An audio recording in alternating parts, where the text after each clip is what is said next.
دیا ہے اور انہوں نے کہا ہے کہ قومی زبان اردو کا نفاذ جتنی جلد ہو سکے اس پہ عمل درآمد کیا جائے۔ اور ابھی عمر عطا بندیال صاحب جو ابھی چیف جسٹس ہونے جائیں گے، ان کے بعد انہوں نے بھی واضح طور پر کہا ہے کہ تمام سرکاری اور تعلیمی اداروں سے کہا ہے کہ اردو زبان کو نافذ کیا جائے۔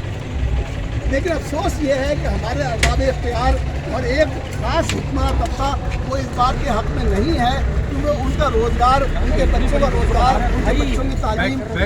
انگریزی سے وابستہ ہے۔ یہ واضح کر رہا ہوں میں کہ انگریزی کے ہم خلاف نہیں ہیں، ہم کہتے ہیں انگریزی کو بھی رہنا چاہیے، انگریزی ایک میڈیم آف ایجوکیشن کے طور پر رہے، لیکن ہمارا نظام تعلیم اور ہماری قومی زبان اردو ہوگی۔ تو یہ معلومات تھیں اور میں بھی ایک شعر پر اپنے اس کا اختتام کرتا ہوں اپنے خطاب کا، اور وہ ہے کہ قوم دین کی عظمت بڑھائیں، قوم کی عزت کریں،